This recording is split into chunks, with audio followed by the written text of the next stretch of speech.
Muy buenas tardes, ¿cómo te va? Qué placer reencontrarnos nuevamente en este año 2022. Qué bueno, qué bueno. Además, contentos, ganó Uruguay. Ganó Uruguay como 4-1, ganó, Gracias a la ¿no? luz, gracias a la luz. ¿Por qué? Gracias a la luz.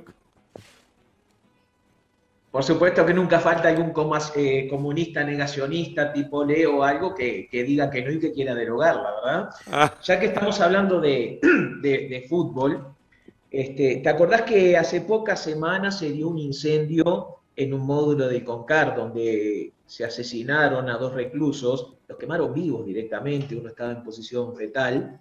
Eh, y yo lo que estaba hilando es que pensar que para un partido de fútbol a veces destinan 700 funcionarios, 800. ¿Sabes cuántos policías había para custodiar a 653 reclusos? Dos. En el mundo o en el lenguaje, en el submundo del AMPA, esto se llama liberar el territorio. A mí me da la impresión de que el gobierno busca liberarse de los delincuentes haciendo que se la den entre ellos, como decía Larrañaga, ¿no? Bien, tienen dos delincuentes menos, seguramente para sus estadísticas.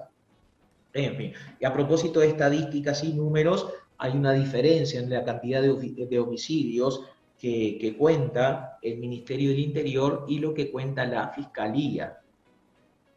Y hay muchos homicidios que se catalogan, bueno, muchas muertes catalogadas como dudosas, ¿bien? A propósito, digo, muertes dudosas que Bonomi en su ingenuidad hubiera catalogado directamente como homicidios. Hay varias cositas para discutir sobre este tipo de cuentas, ¿no?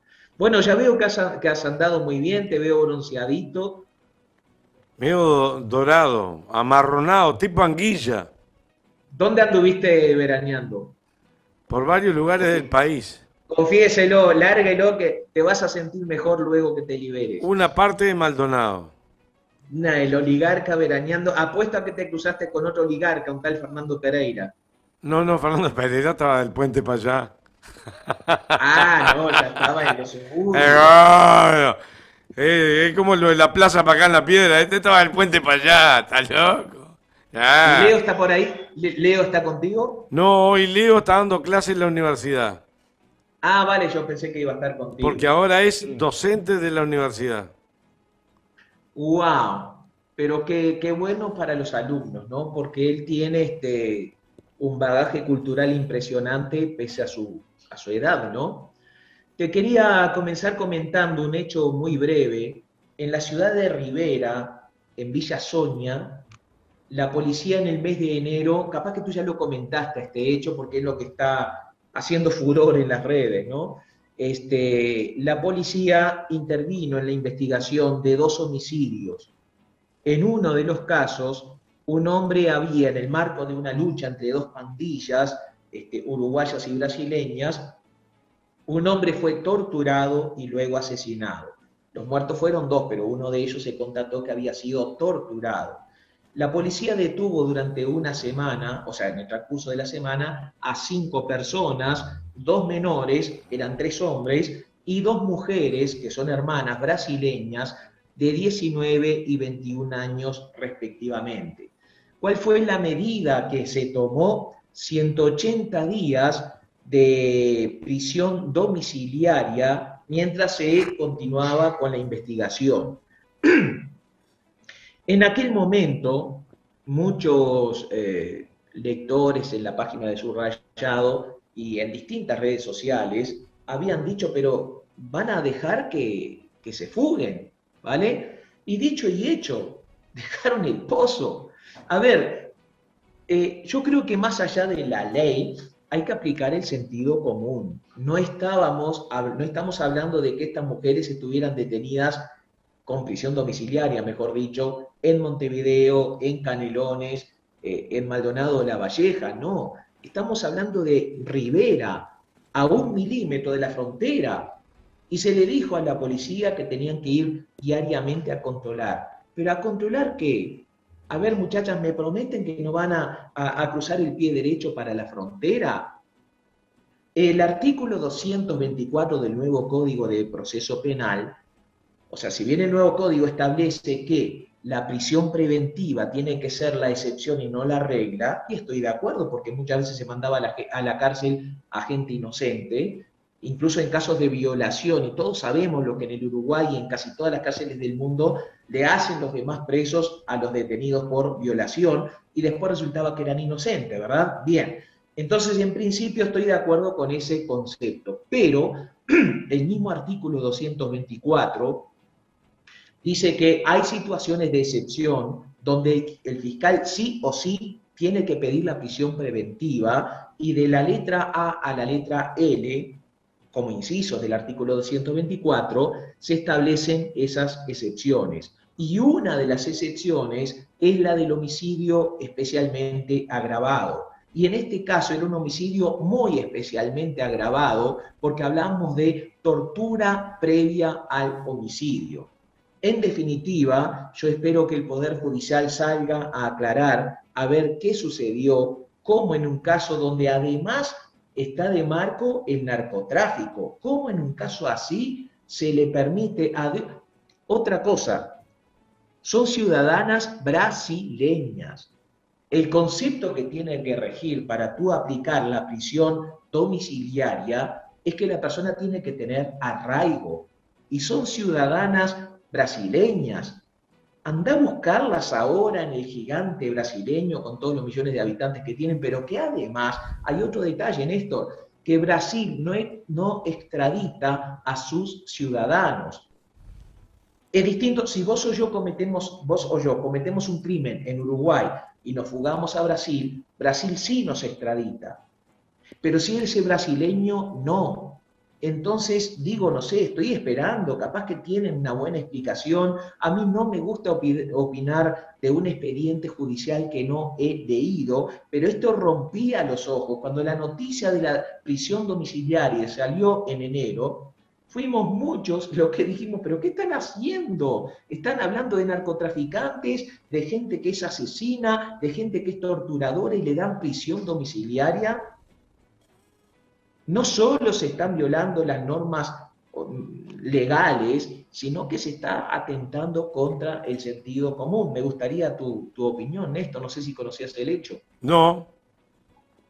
Bien, y ahora esperemos a ver a que tengan suerte, ¿no? Bueno, mira, varias cositas.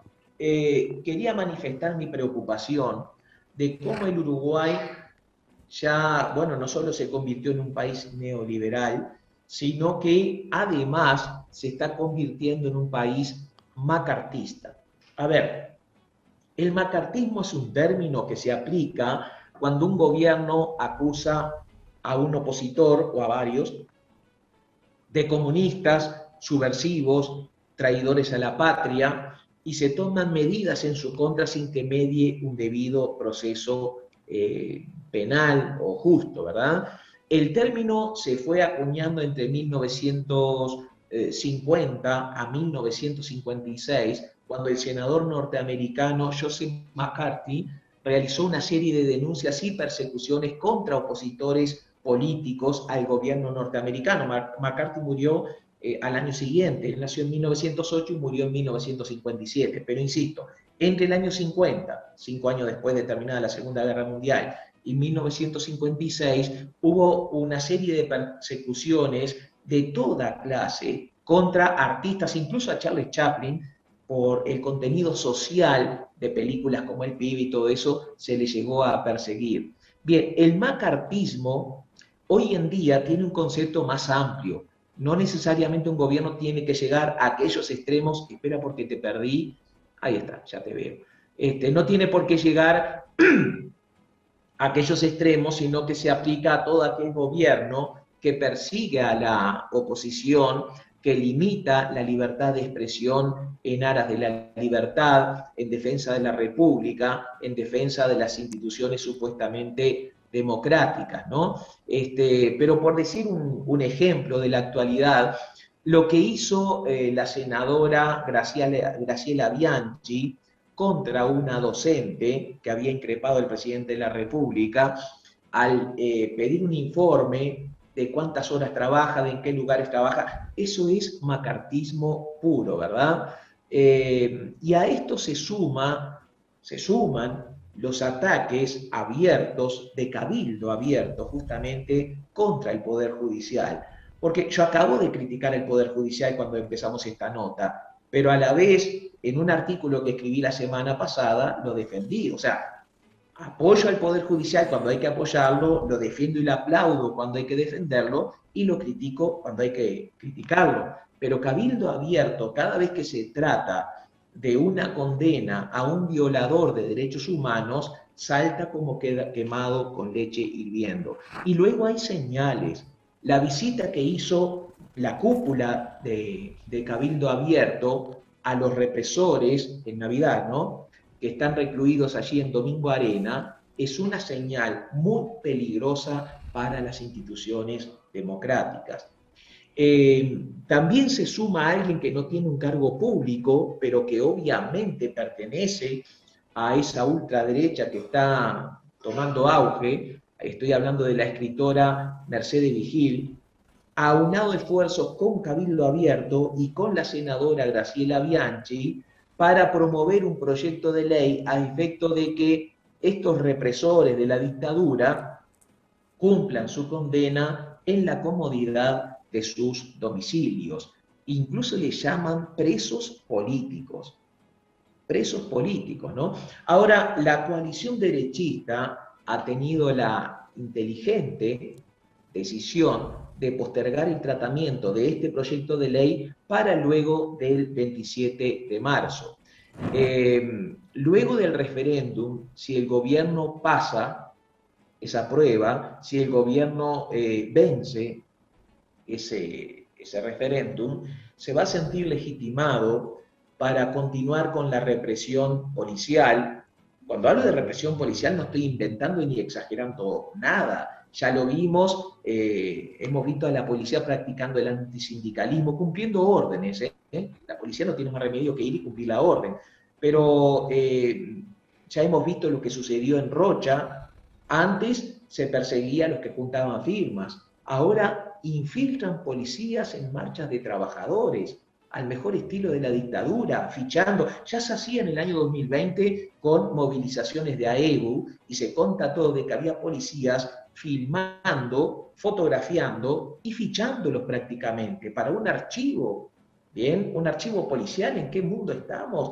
Hemos retrocedido a prácticas propias de la dictadura y junto con todo eso se va afirmando el neoliberalismo en su versión más cruda. Fíjate, Néstor, que también, tú me interrumpes cuando quieras, por favor, ¿sí? Para no hacer de esto un monólogo, sino más bien un diálogo. Viene bien, viene bien. Vale. En los planes de estudio de las escuelas militares, ¿te acordás que llamaron a Mujica y a historiadores para que dieran sus opiniones, queriendo como abrir la cancha y abrir la mente? Fue toda una farsa, porque en los nuevos estudios, tal como ha denunciado el historiador Aldo Marchesi, que me disculpe, no sé si es Marchesi o Marchesi, yo creo que es italiano el apellido, debe ser Marchesi, ¿verdad? Pero el hecho es que destinan muchísimo tiempo a hablar de los movimientos subversivos de los años 60, que yo estoy de acuerdo en que se investigue, un militar por supuesto que lo tiene que investigar, pero muy abuelo de pájaro, las violaciones a los derechos humanos ocurridas entre 1973 y 1985. O sea, siguen sin hacer la autocrítica, siguen cargando sobre las espaldas de los cadetes y de los nuevos oficiales de los institutos militares esa mochila pesada de lo que hicieron sus padres o abuelos, también uniformados, durante la dictadura.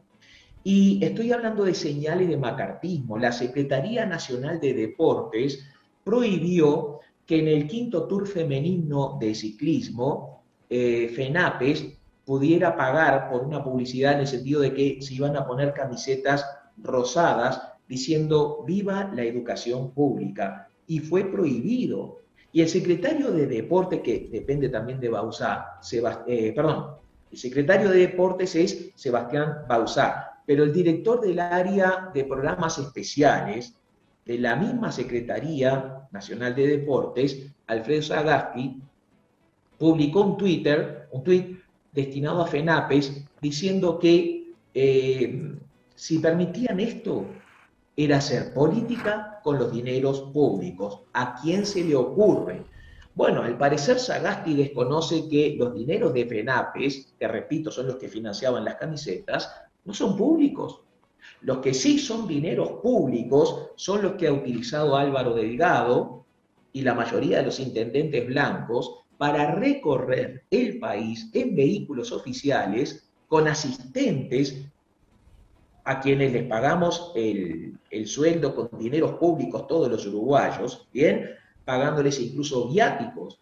Esos sí son dineros públicos y están haciendo campaña por el no. Pero el mismo Sebastián Bauzá fue aquel que publicó en las redes sociales una camiseta celeste haciendo campaña por el no. Entonces, el concepto de laicidad y de objetividad y de no intervención en las campañas electorales de esta gente, la verdad que está siendo bastante sesgado. A excepción de Alejo Umpierre, que tiene 13 multas por exceso de velocidad de tránsito, y dice que lo hizo porque andaba en el auto de él. Dice que porque andaba en el auto de él.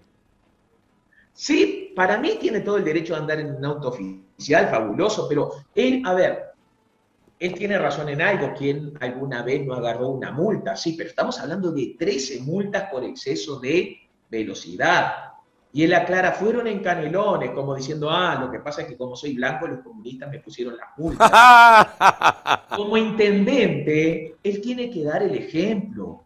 Pero fíjate que a la vez, porque estamos hablando no solo de macartismo, sino de neoliberalismo, este mismo intendente ha dejado sin sustento económico a 50 familias. Porque por medio de cooperativas sociales, sobre todo madres solteras, realizaban tareas de cuidado de los espacios públicos, hacían barrido, limpiezas, cortaban el césped. Bien, el intendente, y en plena crisis sanitaria y económica, les retira los ingresos, o sea, cesa el contrato, ¿y a quién se lo da? A los amigos de, ¿cómo es esta fundación? A Ganar. ¿Dónde están los Martínez? Sí, ¿dónde está? Exactamente. Los dos hermanos del secretario personal del presidente de la República. Pero además, Alejo Umpierre, en su momento, para ponerse al día, porque lo denunciaron, debía tributos municipales abundantes, los tuvo que ir a pagar. No me quiero olvidar. Pero además, la señora, pareja o amiga, también tiene deuda con tributos municipales. Salao. Están en familia. Pero, ¿y saben lo más preocupante? A ver, yo estoy de acuerdo que cuando se descubrió que Óscar Andrade no había regularizado los planos porque no tenía el dinero, no sé qué otra irregularidad tenía, que fuera noticia, yo estoy de acuerdo en que me doliera. Había que hacerlo, era noticia, había que pasarla. Pero, a ver, Peña del Partido de la Gente se estaba construyendo una casa que sí era, como diría Nacho Álvarez, una linda casa. Nacho Álvarez, no me hablé de Nacho Álvarez que está siendo investigado por la justicia. Sí, pero vamos por partes, es que uno comienza a hablar y pasa de un lado al otro, ¿no? Quiero decir que no terminas de hablar de una cosa, de lo que hacen los multicolores, cuando hablamos de Nacho Álvarez hablamos también de los multicolores, ¿no? Pero lo que te quería decir redondeando el pensamiento es, ¿qué diferencia de criterio de la prensa hegemónica? Porque, ¿por qué al intendente de Rocha no le dan el mismo espacio que le dieron a Óscar Andrade? Óscar Andrade tiene un rancho de la ruta interbalnearia para allá. Y el otro tiene la ruta interbalnearia para este lado. ¿Qué te pasa? Sí, exacto, ¿verdad? Pero fíjate la diferencia de criterios, ¿no? Mira, y hablando de cómo el poder utiliza los dineros públicos para castigar las disidencias, en Zoom, el Ministerio de Educación y Cultura tenía un convenio con AEBU. O sea, AEBU tiene allí un local en Zoom, ¿bien? Le cedió una parte al Ministerio de Educación y Cultura para que funcionara un CECAP, que es un centro educativo de capacitación y producción. Resulta que FENAPES, en su parte, puso una pancarta a favor del sí, y al Ministerio de Educación y Cultura diciendo que estaban violando la laicidad se retiró y va a buscar un nuevo local. El convenio que había era que el ministerio se encargaba de pagar todo lo que fuera facturas de servicios, o sea que no había un contrato de alquiler. Pero no solo se retiran perjudicándolos, sino que les dejan de clavo una cantidad de facturas impagas. El ministerio estaba atrasado. Pero además, repito, no hubo ninguna violación de nada, porque esa pancarta estaba en la parte de FENAPES y no del SECAP, ¿ya? Y lo mismo le pasó a Caras y Caretas. Ahí andan los grises con un juicio tratando de cobrarle al Estado lo que le deben por una publicidad contratada y publicada en el año 2019. Y han hablado con Álvaro Delgado, si les prometió que sí, que se les iba a pagar, tuvieron que ir a juicio. Tuvo más suerte Fernando Cristino cuando se cruzó amenazas mutuamente con la vicepresidenta de la República, ¿te acordás? Sí. Porque Cristino amenazaba con contar cosas que sabía del presidente de la República. Y la otra le decía, cuídate, sos muy joven, le faltó decir, no vayas por lo oscuro, yo ya hablé con ellos para que no te hagan nada, ¿bien? Y al final, después de cruzarse múltiples amenazas entre ambos, ella dice que va a hablar con Luis, pero no con Luis Lacalle Pou, sino con quien estaba a cargo de la deuda, eran $5.000, en la intendencia de Maldonado, y al parecer ya lo cobró. Por eso te decía, tuvo más suerte Cristino, que Alberto Grille, que vamos a ver cuánto tiempo le tarda el juicio, ¿verdad? Volviendo al tema de la preocupación por la laicidad, fíjate, en San José de este hecho hemos hablado nosotros, pero está a punto de cerrarse y por eso lo vuelvo sobre el tapete. En San José, la directora de secundaria, Jennifer Cherro, reabrió un expediente que estaba cerrado, el de 14 profesores que se sacaron una foto dentro y fuera de un liceo cuando no había alumnos presentes. Igual la falta está, eso yo no lo discuto, ¿no? En apoyo al sí. Bien, se reabrió la causa y ahora la Dirección de Jurídica, en un exabrupto jurídico, a mi juicio, está pidiendo la máxima pena contra 4 docentes de todos ellos. O sea, les quieren arruinar la carrera en el sector público a 4 docentes. Hay una condena internacional en contra del gobierno. La OIT, ¿sí? La OIT está detrás de esto porque no es un hecho aislado tampoco. Hay toda una persecución contra los sindicatos. Pero volviendo al tema, a mí me parece relativamente bien que se tenga celos con respecto a la laicidad, que es un instituto protegido, más que un instituto, es algo que hasta lo protege la misma Constitución de la República. Pero lo que me parece mal es que no tienen el mismo celo, no se alarmaron tanto, cuando Analía Piñeirúa, ministra de la Corte Electoral, intervino en este proceso electoral tildando de mentirosos a los que impulsamos el sí, lo cual está prohibido por la Constitución de la República. No se alarmaron tanto cuando el director nacional de policía le hizo un homenaje en la Dirección Nacional de Inteligencia el año pasado, hace pocos meses atrás, al represor Víctor Castiglioni. Le puso su nombre al Salón de Honor. Es más, hay allí un cuadro, con letras doradas con el nombre de este represor violador de los derechos humanos. No les alarmó tampoco para nada que el director de uno de los módulos del CONCAR hiciera un homenaje escrito a un represor de los que están allí recluidos perdón, yo dije el CONCAR, me equivoqué, me refería de Domingo Arena, ¿bien? Homenajeando a un represor fallecido, pero paralelamente a los otros, con frases como está preso el cuerpo pero no el alma. En todos esos casos, y te agrego otro más, cuando se le puso como nombre a un operativo policial El Guapo, en claro homenaje a un político, ¿bien? Tampoco les alarmó. Y los 4 casos, lo de Analía Piñeirúa, lo del director del penal de Domingo Arena, lo del director nacional de policía, y ahí dije 4 porque mencioné el hecho también del operativo, todo está expresamente prohibido por la Constitución de la República. O sea que es muy sesgado el concepto que ellos tienen de respeto a las leyes y a la institucionalidad. Ahora se le han agarrado inclusive con las murgas. Y es por todas partes. Tú lo ves en Twitter, lo ves en las distintas redes sociales, en el diario El País, ¿bien? Se está atacando a los sindicatos, se está atacando también, aparte de las murgas y a los sindicatos, a la Institución Nacional de Derechos Humanos. Recordemos a Larrañaga cuando dijo, poquito antes de fallecer, que ya no iba a respetar o considerar las sugerencias de esa institución.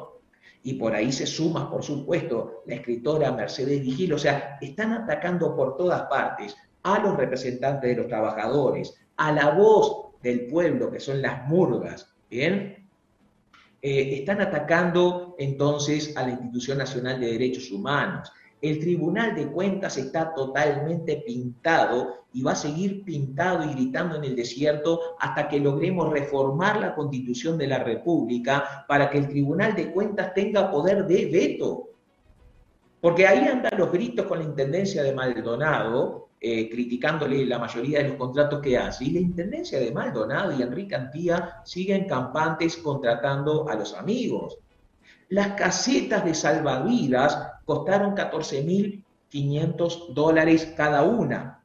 Y ante la primer brisa veraniega, volaron al diablo varias de ellas. Pero ¿sabes qué? En realidad costaron $45.000 cada una. Porque después tuvieron que contratar a otra empresa para que las sacara y las colocara y las mantuviera y todo lo demás. Una barbaridad por 3 o 4 palos que pusieron ahí. Y se sigue, por ejemplo, al PIT-CNT, la clase política, mejor dicho, la derecha política en el Parlamento, le exigió que tenía que tener personería jurídica. Pero a la Fundación Uruguay Adelante le prestaron 65 millones de pesos el año pasado y no tenía personería jurídica. A último momento, cuando estalló el escándalo, consiguieron una prestada. Y no solo eso, además tienen o tenían trabajadores en negro. Y todo esto se tapa mientras los aumentos de las jubilaciones y los salarios se realizan por debajo de la inflación, al margen de que siempre los ajustes son correteando por detrás a la inflación. ¿Me explico? Porque sí, claro. Se ve lo que avanzó la inflación. Sí, claro, es una metida de la mano en el bolsillo ahora, realmente. Si ganaba 20 un jubilado, 18 un jubilado, 20, le están sacando 1.000, 2.000 pesos al toque, al toque. Más la subida del combustible, más la subida del dólar. Decime, si tu salario que es fijo, ¿cuánto perdés? Es que mucha gente no entiende en qué le perjudica lo del dólar. Hay muchos productos que consumen los uruguayos que son importados y que se pagan en dólares. Entonces, si ahora, por ejemplo, te comento una pomada que yo utilizo, voy a hacer una marca, pero no creo que te perjudique mucho. Perdón, yo utilizo una pomada que viene de Estados Unidos porque no se fabrica en Uruguay, y yo vi cómo había variado el precio muchísimo. Y dije, ay, ¿qué pasó? Pregunté cuando estaba ahí en Uruguay, ¿no? Lo que pasa es que subió el dólar, y esto se compra en dólares, es un producto importado. Y hay muchísimas cosas que subieron por eso, ¿no? Entonces, en definitiva, sí te están metiendo la mano en el bolsillo. ¿Y cómo se tapa todo esto? De una manera, bueno, en primer lugar le quisiera preguntar a muchas empleadas domésticas que siguen fascinadas con el superpibe, fascinadas y enamoradas, si no han sacado cuentas, creo que ahora les dieron un 1.47% de aumento, si no han sacado cuenta entre la diferencia del proceso inflacionario y el aumento de sus salarios, se van a dar cuenta que le están robando lo que se denomina salario real. Es decir, hablando en plata, 20.000 pesos a mí me rendía para comprar determinadas cosas, salario real. Hoy el salario real, 20.000 pesos, me rinde para comprar valor 17.000 pesos, chao. Exacto, o lo puedes sacar en cuánto cuesta un litro de leche, cuánto comprabas de litros de leche hace 2 años, ¿bien? Cuando estaba el Frente Amplio gobernando, y cuántos litros de leche comprarías hoy con ese mismo salario. No les quiero decir yo la cuenta, le quiero pedir a cada persona que nos vea, y ojalá personas que votaron a la coalición, ¿bien? Que saquen esa cuenta. A ver, fíjate, ¿cuánto salía un litro de leche? Que eso es fácil de encontrarlo por Google, hace 2 años atrás. ¿Cuánto cuesta ahora? ¿Cuánto cobrabas hace 2 años? ¿Y cuántos litros de leche comprarías hoy? A ver qué te da. Y lo que te da es que te quitaron lo que se denomina salario real. ¿Cómo se tapa todo esto? ¿Cómo es posible que el presidente aún así conserve un alto grado de popularidad? Ha ido cayendo, pero es altísimo. Es porque siempre hay cámaras cuando surfea. Mira qué casualidad, surfea. Fue a surfear a Rocha y, oh casualidad, había un fotógrafo profesional allí en la vuelta, que fue a sacarle fotos. Son casualidades, tampoco piensen mal. Yo soy un mal pensado, a veces me remuerde la conciencia de lo mal pensado que soy, pero no seas malo, escucha. Y casualmente, pero a veces sale a caminar ahí por el 18 de julio y aparecen 5 o 6 cámaras. Y es de casualidad que estaban ahí, tampoco la pavada. Oh. A eso iba. No hay que ser tan mala leche. Hay cámaras cuando pasea con su esposa, hay cámaras cuando va a comprar verduras en un supermercado, hay cámaras cuando duerme sobre un apero, hay cámaras cuando cruza un alambrado, hay cámaras cuando abraza a los negritos del Congo, en fin, hay cámaras. No, te faltó una. Hay cámara cuando lo mojaron por arriba y le echaron un poco de agua, haciendo que estaba apagando fuego. Sí, esa me la perdí, esa no la vi. Pero yo la vi. Cuando ayudaba a recoger una cosecha de no sé qué, allá por el norte, ¿no? Entonces... ¿Y Laura Raffo embarrándose con una botita corta, esa coqueta de Pocito? No tiene nada que ver con el campo, no tiene nada que ver con la funza. Y mientras tanto, no sé cuánto tiempo tenemos, Néstor. Y nos quedan unos minutitos nada más. No, te quería comentar de que mientras continúa todo esto, dame un segundito, pero estoy muy contento porque Julio María Sanguinetti, que había acomodado a su hijo. Julio Luis. Sí, bien, pero ahora acomodó a su nieto también. También. Sí, pero lo contrataron como abogado, creo que en el Ministerio de Turismo. Por supuesto que no es que ganara un concurso, ¿no? Sino que entró a dedo limpio. Fíjate que el Congreso de Intendentes, por otra parte, contrató a 4 escribanos. Muy bien. ¿Hubo concurso? No. Estamos hablando de un gobierno del Partido Nacional. No les gustan los concursos. Y uno de los contratados es Bruno Lombardo Bianchi. Bruno Lombardo, ¿tiene algo que ver con el de la Torre Antel? No. No, pensá en el segundo apellido, en el apellido materno. Es hijo de la senadora Graciela Bianchi. ¡No te puedo creer! ¡No te puedo creer! ¿Y te suena Ana Violeta Alfi? No te puedo creer porque Alfi hay un montón. Son como González y como Pérez y como Rodríguez. Alfi debe haber un montón. No tiene que ser nada, Carlito, nada de ser. El presidente de la República creó un puesto para la hermana de Isaac Alfi, directora de Zonas Francas, ¿bien? Y la acomodó en forma directa, o sea, no se llamó a concurso ni nada. Y la esposa de Martín Sodano, que fue... Para, ante la esposa de Martín Sodano. A la señora Alfi, durante No, 15... la hermana. A la hermana, a la señora Alfi, no la señora de Alfi. A la señora Alfi, durante 15 días estuvo cobrando, pero sin que le firmaran el decreto. Seguí con Sodano, seguí. El hecho es que el año pasado, ¿sí? Brecha publicó, creo que fue Brecha, sí, publicó un audio en el cual la ministra de Vivienda... Irene Moreira. Bueno, hablando de acomodos, porque ella llegó a ministra porque es la esposa de Guido Manini Ríos, líder de Cabildo Abierto, ¿no? Pero llamó por teléfono a la directora de la URSEA para preguntarle si había logrado colocar a alguien. Y ella le contestó que sí, a María de los Ángeles Pereda, quien es esposa del diputado Martín Sodano. Martín Sodano, el de Florida, aquel que decía si te abría pierna, jodete. Sí, es el mismo, creo. No, no, Sí, creo no, te lo doy firmado. vale. Y es de Cabildo Abierto. Sí, ni hablar. Jubilado, Eh, jubilado creo que en la Marina. la hermana de Arbeleche también se colocó. Y también, hablando de, son muy fraternos, la hermana de Archimón, aunque ahí yo hago una acotación, porque la puso dentro de la secretaría, ella tiene un presupuesto, y si bien la legislación dice de que no se puede contratar a un familiar directo para que dependa de su autoridad en forma directa, quizá con Archimón pueda ser una salvedad. A ver, ¿a qué me refiero? Si yo fuera senador o diputado, viste que todos tienen una partida para secretaría, ¿verdad? 5 secretarios.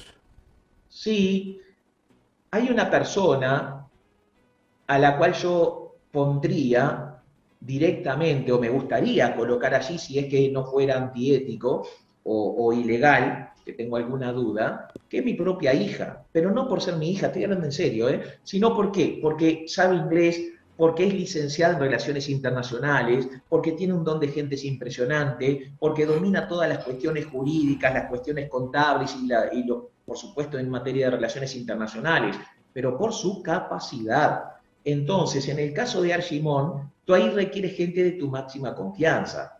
Puedo entonces flexibilizar la crítica, pero la esposa de Martín Sodano la pusieron de asesora porque no sabían qué cargo inventarle. Y luego en la Comisión Técnico Mixta de Salto Grande es una barbaridad. Se han Antes hecho que te vaya a la denuncias. Comisión Técnico Mixta de Salto Grande, hubo un Sí, audio que circuló que dijo después Irene Moreira que era personal y que no tenía por qué estar en las redes, en la cual le reclamaba que si había un lugarcito en algún lugar, había que tener en cuenta a la señora de Sodano. no, pero ese es el audio que yo te Ah, comenté. ese era el mismo audio. Y lo que te dije fue la respuesta de la directora de la Orsea. Sí, sí, estamos tratando de colocar, y le dijo, estamos viendo cómo hacer. O sea, traducido al criollo, cómo sortear los requisitos legales y tal, ¿no? Para que la gente que votó a Cabildo, el vecino honesto, el que votó al Partido Nacional, que votó al Partido Colorado, vea cómo Sanguinetti coloca a su familia, a sus hijos y a sus nietos, a Beatriz Arguimón, a la gente que Arbeleche, la parecía, aquellos que hermana. decían que iban a ser nuevos y la antipolítica y yo qué sé cuánto, Irene Moreira, Guido Manini Río, Domenech, el coronel Montaño, ¿cómo han colocado ¿Te gente? acordás? Por favor. 130 personas y a confesión de parte relevo de pruebas. Dice, yo coloqué aquí a 130 personas, todo el mundo Dice que se lo escuchó. dijo en secreto, no, no era para que saliera a la luz pública eso. Sí, siempre les molesta cuando sale a la luz pública, ¿no? Siempre. Te Eh, recuerdo que todos los jueves de aquí en más, todos los jueves inmediatamente después de ti, los jueves arranca Glenda Rondán, que ya estuvo ayer.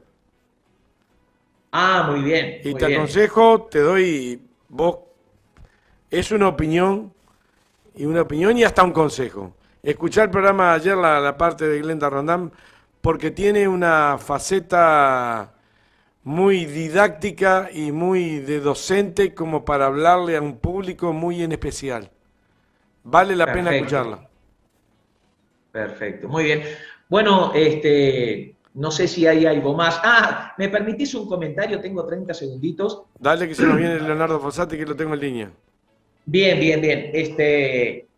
Laura Raffo recorrió algunos barrios que fueron afectados. Laura Rafa, ¿vos decís la Guaidó? Exactamente, la Guaidó uruguaya. Ah, Bien, la intendente en las sombras o intendente alterna, no sé cómo llamarle.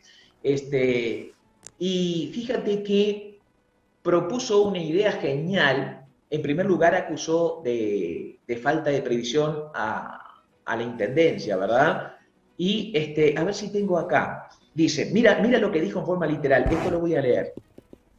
Esos fenómenos climáticos tan intensos pueden amortiguarse con tanques subterráneos de recolección de aguas fluviales, que se llaman tanques de amortiguación, aclaró, a Canal 12, porque mira, ella recorría los barrios ahí en Perú.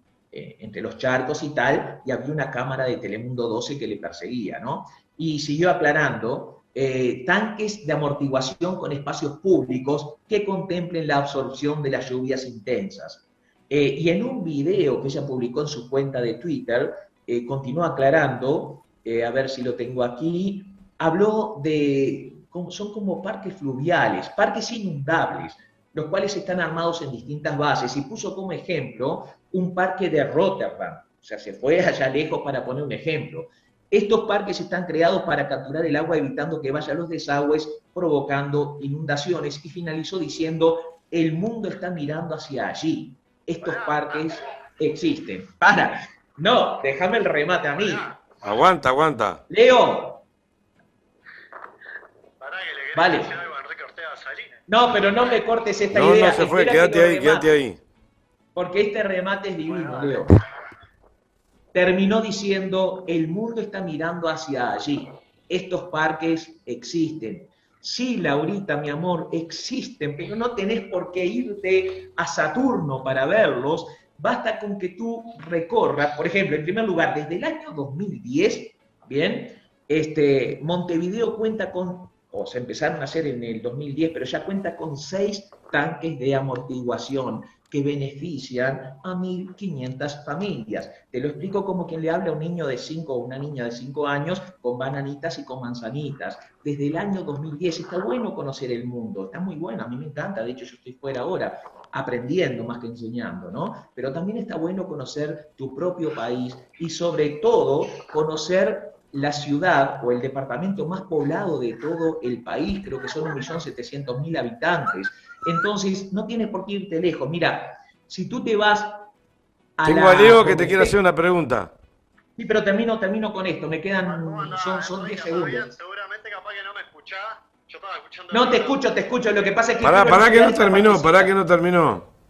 No, bueno. Termino diciéndole, sugiriéndole, a Laura Raffo, que si quiere ver todo esto que ella está proponiendo, no tiene por qué ir a Rotterdam. Que vaya a la ex Plaza Goes, a la Plaza Teresa de Calcuta, al Liceo 26, a Calle Cufré, a Diamantes Plaza y a Plaza Matteotti. Y también hay un parque inundable, el de Sica, construido en el año 2015, y se está construyendo otro más por debajo de Plaza Viena. ¿Bien? Perdona que no te había dado la... Vamos, Leo. No se me cortaba. ¿Qué haces, Néstor York? ¿Andá bien? Bien, ¿y vos te está escuchando Enrique? Yo a él no lo escucho porque estoy haciendo exteriores, ¿está? Me mandaron del equipo a andar y hacer exteriores, ando acá por Garibaldi y por Hongos.